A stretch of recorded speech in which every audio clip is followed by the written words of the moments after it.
Assalamualaikum warahmatullahi wabarakatuh. Saya Nanang Qasim Yusuf, penulis buku The Seven Awareness. Pemirsa, hari ini saya ingin membahas satu tema tentang impian. Sebenarnya setiap orang pasti telah memahami kenapa impian itu begitu penting, namun seringkali impian itu tidak mudah membalikan tangan melakukannya. Ada banyak rintangan, dan rintangan. Kalau Anda pernah membaca bagaimana sebuah gunung tertinggi di dunia ditaklukkan bernama Himalaya, mungkin Anda pernah melihat filmnya atau mungkin kisahnya. Dalam buku saya, Seven Awareness, saya tulis sebuah kisah bagaimana gunung Himalaya ditaklukkan. Awalnya pemirsa, banyak sekali tengkorak di mana-mana. Ketika para pendaki gagal mendaki berhasil sampai puncak Himalaya, banyak tengkorak. Kenapa tengkorak? Mereka telah meninggal beberapa lama, sebulan, ada yang setahun dan sebagainya. Kemudian ada satu pendaki yang berhasil mendaki gunung Himalaya. Dan dia menjadi sangat fenomenal, menjadi penemu dan menjadi salah satu ikon pendaki yang sangat populer. Kemudian pada saat dia turun dari Himalaya, diwawancara oleh media. Anda tahu dia menjawab apa? Dia berkata, salah satu quote yang saya ambil dari buku saya, The Seven Awareness, dia mengatakan bahwa pada saat kaki saya masih di bawah Himalaya, hati saya sudah di puncak Himalaya, pemirsa. Itulah kesuksesan. Jadi seringkali kesuksesan itu harus memiliki perasaan seolah-olah sudah terjadi. Jadi walaupun sekarang tahun mungkin ya saat ini, keadaan kita hari ini, tapi Anda sudah bisa merasakan nanti. Walaupun mungkin masih semester 3 atau sebagai mahasiswa, Anda sudah bisa merasakan bagaimana nikmatnya wisuda ketika orang tua mengucapkan kebahagiaannya bersama Anda, foto bersama.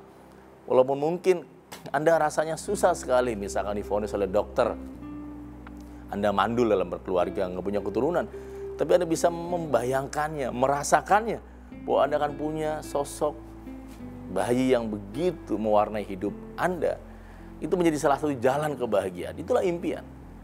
Impian bukan cukup hanya dalam persepsi dan ucapan. Impian harus Anda rasakan, harus Anda bisa bayangkan, yakini bahwa tidak ada yang mustahil di mata Tuhan dan di mata Anda kalau Anda mau meyakininya, teman. Dalam perjalanan saya, dalam novel saya, My Name is Nakoy, yang membuat saya bisa berdiri tegar hari ini karena saya punya dreams, saya punya impian. Dan impian saya bukan impian biasa, saya menyebutnya adalah sense of urgency, sesuatu yang darurat, impian yang sudah mendesak. Ada orang seperti ini pemirsa, saya ingin ilustrasikan, di rumah ada pak suami istri pamit kepada anaknya, kemudian mau ke mall, kemudian di mall dia main-main, kemudian belanja, di mall itu ada satu undian, siapa beli satu produk akan dapat mobil warna putih. Kebetulan mobilnya adalah mobil yang sangat dia suka, warnanya dan sebagainya. Akhirnya suami istri ini membeli satu kupon, dia beli produk dapat nomor atau kupon. Kemudian dia masukkan ke dalam kotak, dan beberapa jam sebelum diumumkan dia berdoa, terus dia juga berharap, dia juga cemas, dan kemudian beberapa jam berikutnya diumumkan pemenangnya adalah nomor sekian. Dan ternyata bukan dia pemenangnya. Suami istri ini menatap, kemudian berkata, oh memang bukan rizki kita, mah bukan jodoh kita, bukan milik kita. Ya udah pulang aja. Dia punya impian ingin memiliki mobil, tapi ketika nggak dapat nggak apa-apa. Orang menyebutnya itu impian. Saya menyebutnya itu sebatas keinginan, pemirsa, sahabat-sahabat saya di rumah. Berbeda ketika suami istri ini dia pulang ke rumah, pemirsa di rumah, terus ternyata anaknya yang dia tinggalkan, ternyata anaknya autis. Anaknya dia memiliki kekurangan dalam komunikasi. Kemudian dia datang kepada anaknya, kemudian dia ingin sekali anaknya bisa sehat. Masalahnya setiap minggu mesti dibawa ke terapis dan membayar senilai uang yang dia mengalami kesulitan.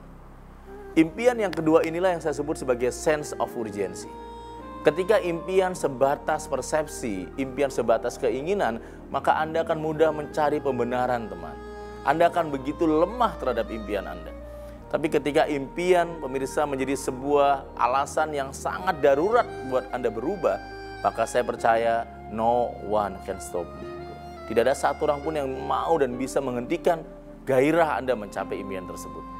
Dalam novel saya, My Name is Nakoy, saya punya keadaan yang darurat. Mengapa saya harus punya impian yang kuat? Pada saat pemirsa Anda memiliki sense of urgency, impian yang kuat tersebut, maka impian bisa menjadi jalan sukses Anda menuju masa depan yang gemilang. Tapi ketika impian adalah sebatas keinginan, nggak dapat juga nggak apa-apa, dapat ya alhamdulillah, maka Anda begitu rapuh, begitu mudah sekali menyerah dan mungkin membuat pembenaran-pembenaran. Berapa banyak di antara Anda, saya, kita semua ingin membahagiakan orang tuanya, tapi berapa banyak yang sungguh-sungguh berhasil membahagiakan orang tuanya? Berapa banyak di antara Anda yang nggak mau kasar pada anak-anak Anda, tapi berapa banyak yang hanya berhasil menjaga lisannya, mendidik anak-anak dengan ucapan dan perbuatannya? Berapa banyak yang ingin rumah tangganya bahagia di awal, namun kemudian berapa banyak yang kemudian bertahan dalam rumah tangganya?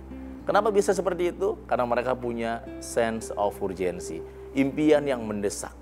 Impian yang mendesak adalah sebuah hadiah yang Tuhan berikan pada kita.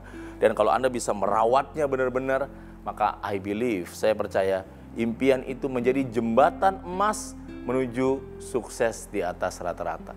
Saya memiliki impian yang mendesak, semoga Anda pun memiliki impian yang mendesak agar kita sukses di atas rata-rata. Saya, Nanang Qasim Yusuf, penulis buku Seven Awareness.